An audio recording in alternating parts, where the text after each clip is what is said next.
Hello and welcome to 7:30. The government is set to pay 6 million Australians partial wages to try to get the economy through this severe coronavirus slump. The JobKeeper subsidy plan was announced today, and we'll have more details on it later in the program, including a live interview with the Treasurer, Josh Frydenberg. At the same time authorities are trying to contain the economic crisis, they're also still frantically working to avert a massive health disaster. As we all know, a big part of that is isolating people from one another, especially those who could be infected, and curtailing the movements of international travellers to Australia, given that's still overwhelmingly the #1 source of cases here.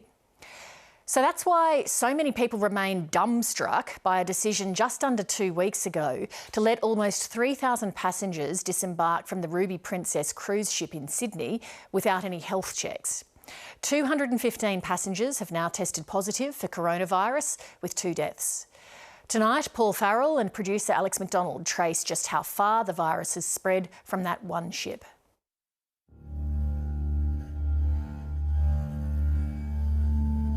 The Ruby Princess has shadowed the coast of Sydney ever since its controversial return to port more than a week ago.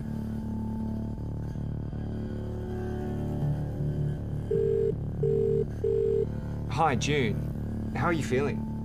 I still feel stressed. June Hardimon and her husband Ray were among the thousands of passengers who came ashore that day.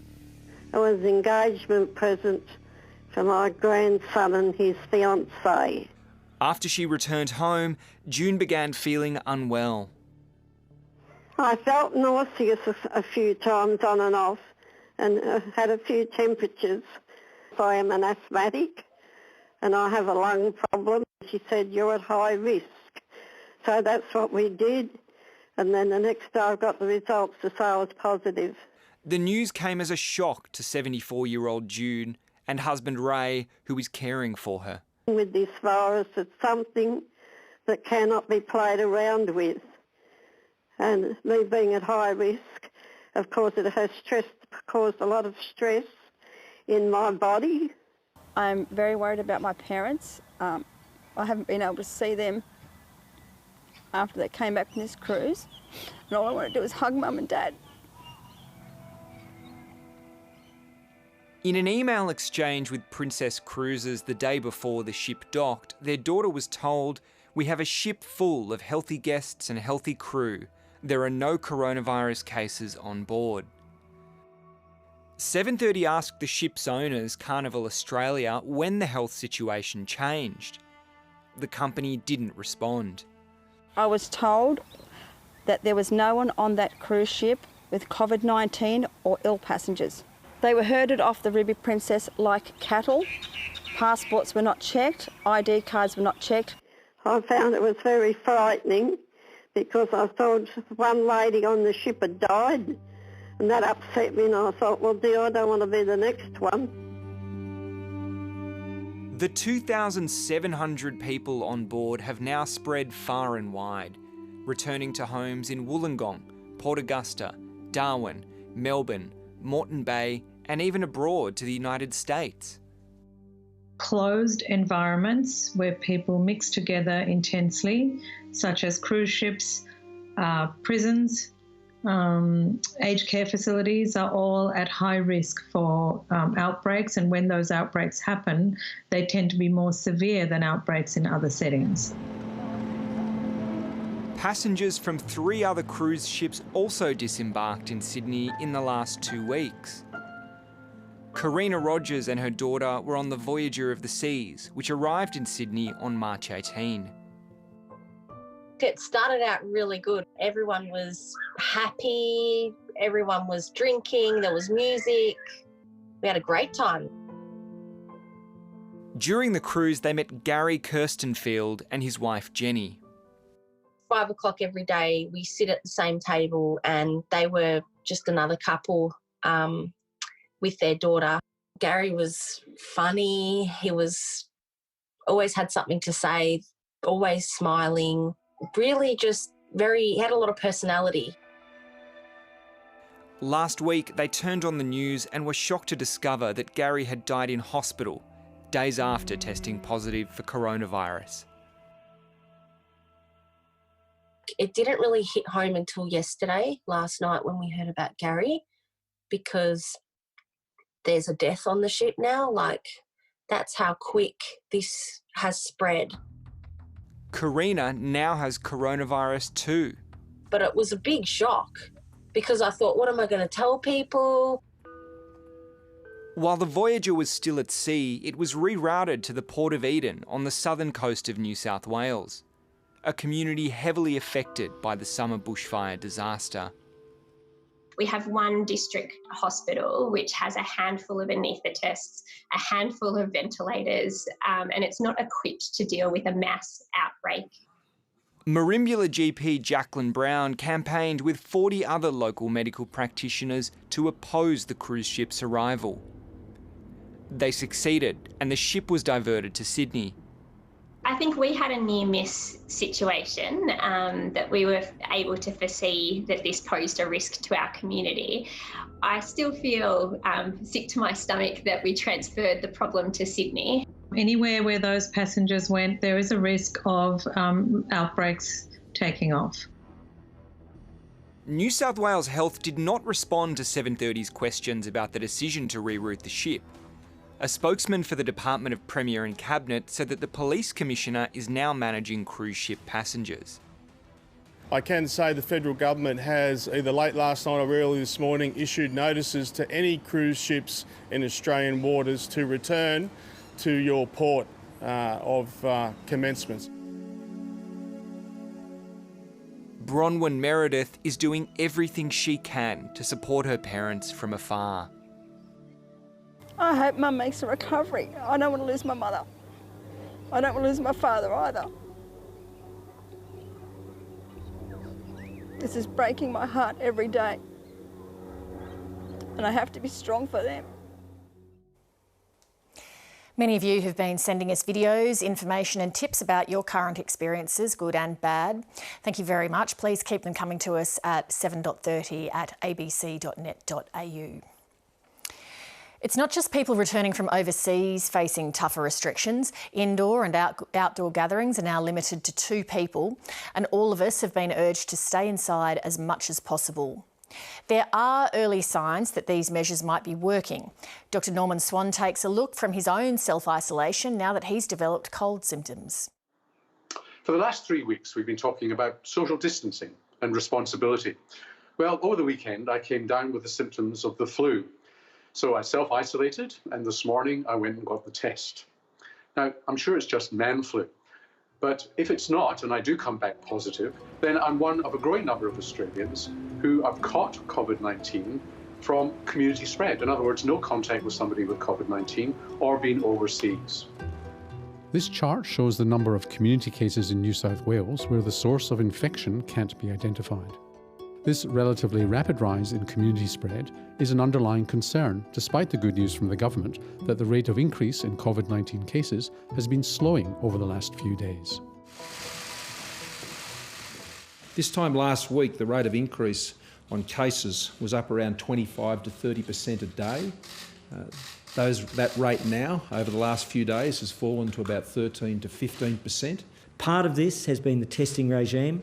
As of this morning, our latest advice is that there are 209,000 tests that have been completed in Australia, a more than 98% negative rate. There's no question that in terms of brute numbers, Australia has done a lot of tests compared to other countries. However, the trouble is that the focus of the testing program has been on overseas travellers and COVID-19 contacts. You only see what you measure, and to pick up community spread, you really have to test everyone with symptoms, and that will need the testing infrastructure to be ramped up. Professor Brendan Crabb runs the Burnett Institute in Melbourne and has spent most of his career studying infectious diseases in populations. The best assessment, I think, of the current data is that the sort of border controls, the restriction on travellers and their contacts is working, and the concern now, of course, is what's happening in the community. There are people in hospital who have had no contact with a traveller or a traveller's contact that we know of. So we assume they're representative of community transmission. The important thing to remember is that they got their infection weeks ago, or at least 10 days or so ago. So that the numbers, if you extrapolate I would expect are in the hundreds, if not 1,000 or so, people out there in the community.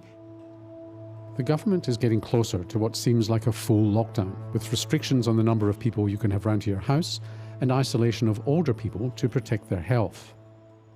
It should be reduced to 2 persons in public spaces and other areas of gathering. People aged 70 and over should stay at home and self-isolate for their own protection. I think restrictions are good. What I would suggest is that we go as far as we can with suppression mode restrictions. Professor Crabb says that epidemiologists know from the evidence and experience how to act in these circumstances.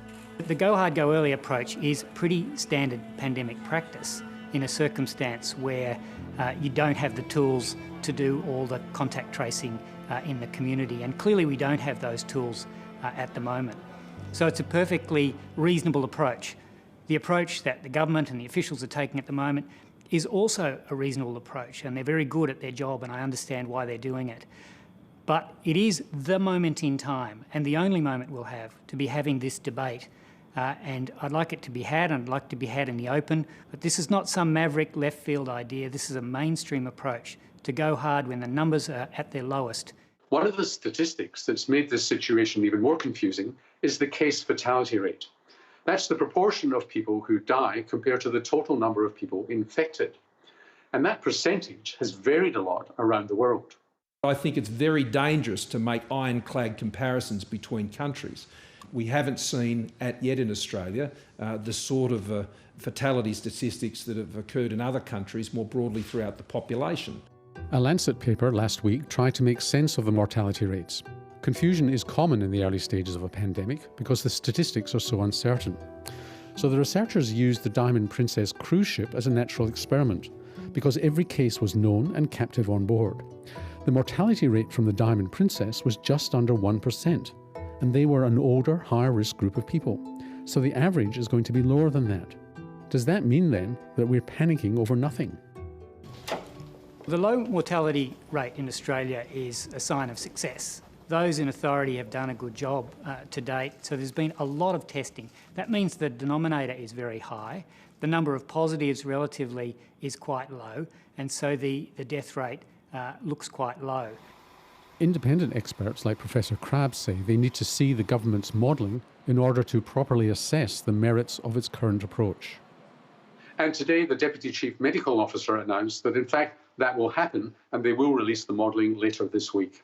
I think we have been quite open with components of the modelling, but I respect that there is a large number of ways that modelling can be done, and so we need to be more transparent, and we will be.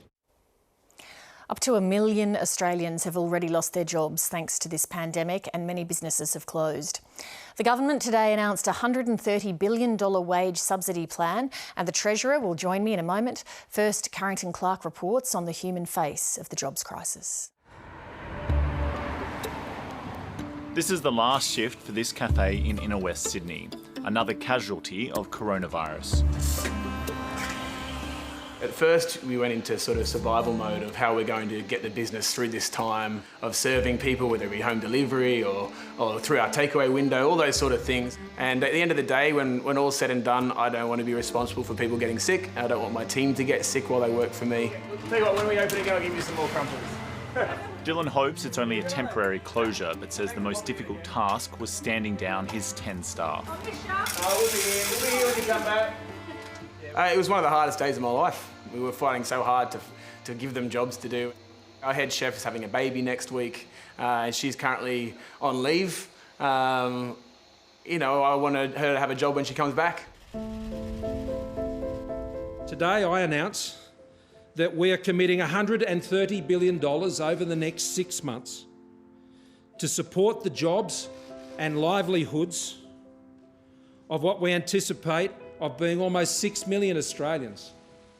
And in the case of casuals, to those who have been with their employer for 12 months or more.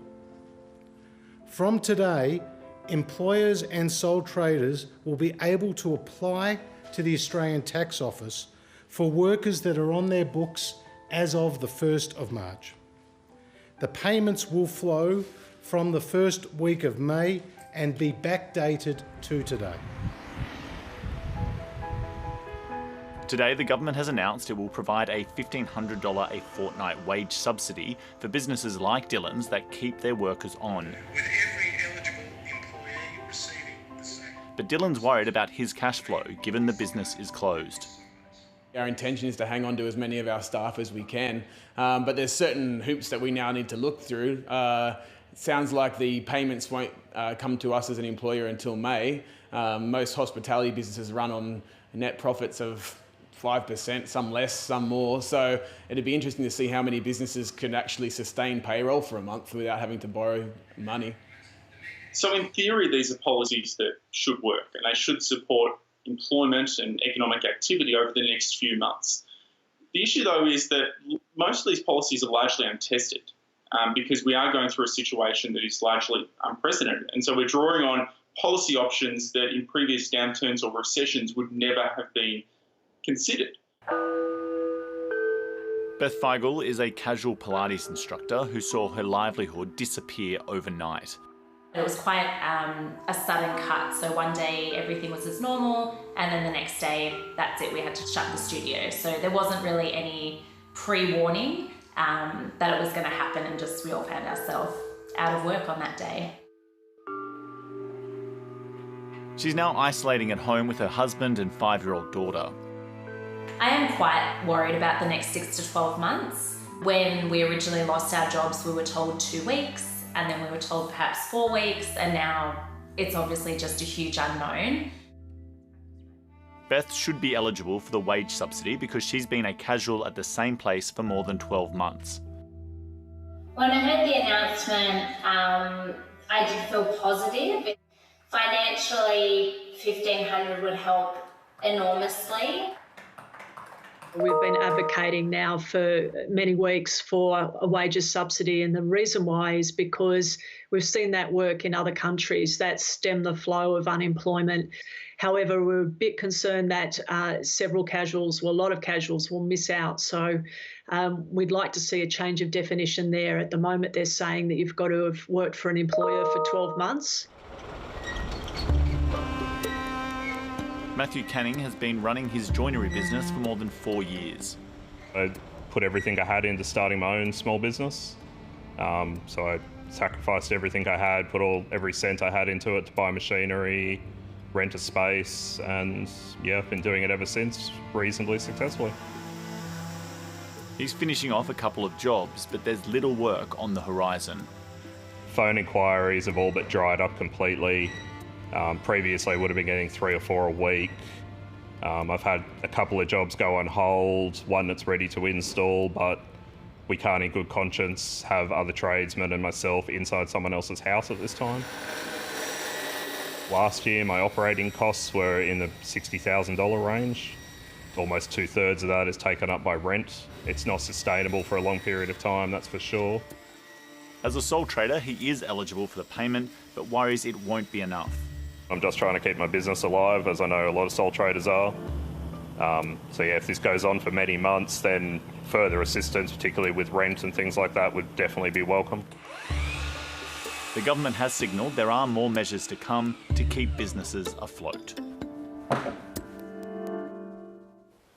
Australia has now joined New Zealand, Canada and the UK in directly subsidising wages to soften the economic blow of coronavirus. There are still some questions about how it will work, but as 7:30's chief political correspondent Laura Tingle reports, business and union leaders are responding positively. By some estimates, 1 million jobs were lost in Australia last week alone. Businesses suddenly have no customers and no income, and the task of government has changed from stimulator to lifesaver. You can't stimulate a business that's closed, and many of our customers are literally closed. The government is in a bind. The measures it is taking to slow the spread of the virus are having a catastrophic effect on jobs, while its attempts to support the economy to date have barely touched the sides, and in some cases might have even backfired. For example, economists and unions say the announcement of a doubling of unemployment payments a week ago had the perverse effect of making many employers feel they could let people go, leading to a surge in jobs being shed. Last week, the government started thinking about a so-called hibernation strategy, a path to close down as many businesses as possible with the least disruption possible.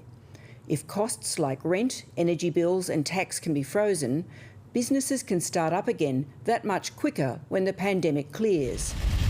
The one new ingredient is an idea Scott Morrison had rejected just a few days ago: direct government subsidies of wages. We will pay employers to pay their employees and make sure they do. While there will be plenty of questions about how this works, the crucial details are that it will be a flat payment of $1,500 for full-time and part-time workers, casuals employed for more than 12 months and sole traders. That makes it very different from the scheme announced in the UK, but a little bit similar to the New Zealand scheme. In the UK, an employee who is asked to stop working but who remains on the company's books still gets paid 80% of their salary. The government will then reimburse the business.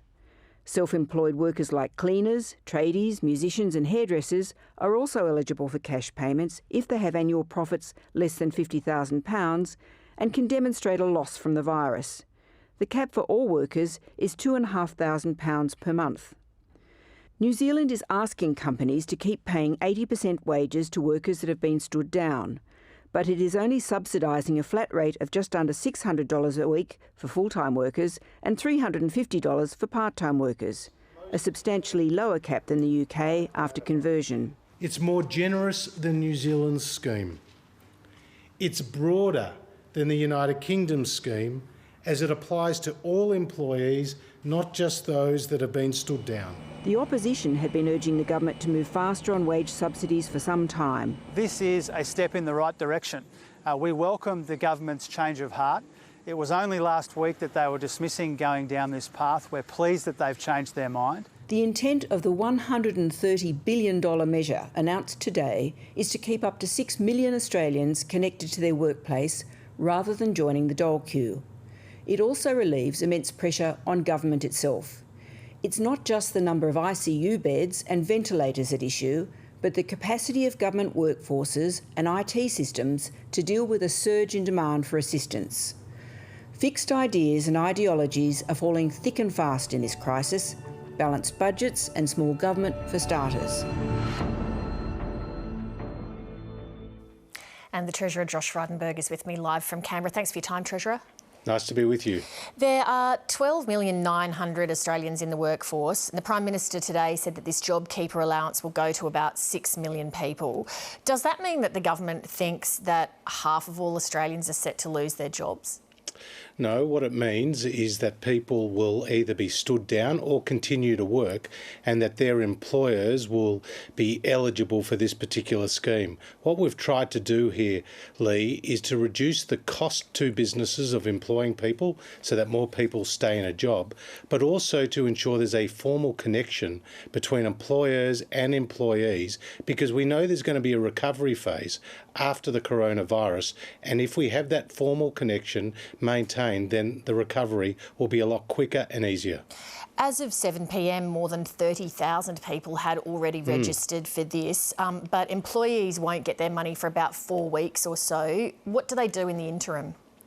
Well, they need to talk to their employers to make sure that their employer sees themselves as eligible for this particular scheme and is reaching out to the ATO to register for it. And as you say, there's been very high demand already. But what about that interim period? But what the employers will do is reach out to their banks, knowing that they will have this confirmed money flow coming from the tax office, namely from the government, and then that will give them the ability to pay their employees. Why did you settle on the $1,500 a fortnight amount? Well, that's around 70% of the median wage, but importantly in the sectors that have been hit hardest by the coronavirus, namely the retail sector, the tourism sector, the hospitality sector, this $1,500 a fortnight could be about 100% of the median wage, in fact a replacement wage for many. So this is a very much an Australian scheme, not a UK or a New Zealand scheme, a flat payment, an equal payment regardless of what people earn, and I think that's very much an Australian way way to go. This applies to full-time, part-time and casual workers who've been with an employer for more than 12 months. But a lot of casual workers do short-term gig-to-gig work. We heard Sally McManus, the union boss, raise concerns about that before. What is their best option here? Well, we've adopted this particular definition of a casual who's been with the employer for 12 months because that's also reflected in the Fair Work Act.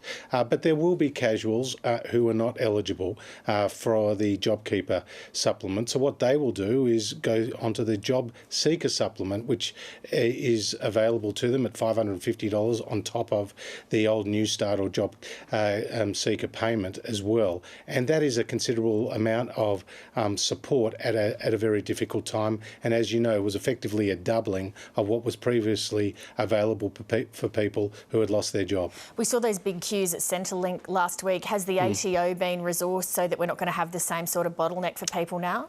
Well, the Prime Minister and I and the Finance Minister sat down last night with the Commissioner of Taxation, and he gave us those reassurances that they're well resourced and ready to implement this scheme as necessary. And as you know, they're a formidable organisation, and as employers go on to the ato.gov.au website, they can register their interest, and then that will be processed accordingly. You said today that to qualify, businesses would have had to have lost 30% of their turnover. Over what time frame do they have to demonstrate that? That's over a 1 month period compared to the previous year. And of course, that would reflect the challenges that those businesses or sole traders are encountering as a result of the coronavirus. For businesses with a turnover of more than $1 billion, Leigh, they have to show that their turnover has fallen by 50% or more. So there's a higher threshold for those larger businesses. This is a very complex plan, and I cannot ask every question that every person at home would want me to ask about their individual circumstances. How do people get detailed information? Well, you can already, as an employer, register on the ATO website, but also the Treasury website, treasury.gov.au, has fact sheets available both for employees as well as employers, and more information will be provided every day. The government also announced today a change to the foreign investment rules to prevent takeovers of struggling businesses on the grounds of protecting assets of strategic importance. From which countries are you trying to protect Australian businesses? Well, this is all about preserving the national interest, and it's not directed at a particular country. But what we have seen is a number of companies being in a distressed state. Their market valuations have fallen dramatically, so the old thresholds don't really apply in this situation. So what we are ensuring is that every foreign investment proposal has a ruler run over it, has more scrutiny, and of course, as the decision maker, I will take that job very seriously and take into account the character of the investor, tax and competition issues, as well, of course, national security issues. Does that mean that you would be unlikely to allow, for example, takeovers of energy companies, telcos, agricultural businesses? Well, again, I'll run the ruler over every proposal, but rest assured, the government believes that foreign investment is in Australia's national interest. 1 in 10 Australian workers work for a business that has benefited directly from foreign investment. And indeed, just last year, the United States was our number one foreign investor with about $58 billion of investment. China was number 5 with $13 billion of investment. So we really do need to focus on the wide range of investors in this country who are not just Chinese. One last question. This is a staggering amount of money that you've announced to spend over the past few weeks. Yeah. Has any thought yet been given as to how Australia will ultimately pay for this, or is that to be worked out down the track? Well, this will be paid back for years to come. There's no secret in that. And of course, we'll enter into discussions with the credit rating agencies over due course. But Australia has entered into this crisis from a position of economic strength. Our debt to GDP ratio is around 20%, Leigh. That's a quarter of what it is in the United Kingdom and in the United States, and about 1/7 of what it is in Japan. So that's given us the fiscal flexibility to respond. And we have delivered the first balanced budget in 11 years. That's been really important in allowing us to provide this level of support at a time of critical need. Do you have a bit more sympathy for Labor during the GFC and the fact that a stimulus package was necessary? Look, I'm not looking backwards, I'm looking forwards, and I know that today's measures will be of great relief to millions of Australians. This is a Team Australia moment. I'm working very closely with the Labor states as well as the Liberal states with our discussions at Treasury level. The Prime Minister leading the National Cabinet has worked very effectively together. Politics, it plays a very distant second, third or fourth to what is really the focus for all of us right now, which is to get Australians to the other side of this health and economic crisis. Treasurer, thank you very much. Good to be with you. That's the program for tonight. Thanks for your company. Good night.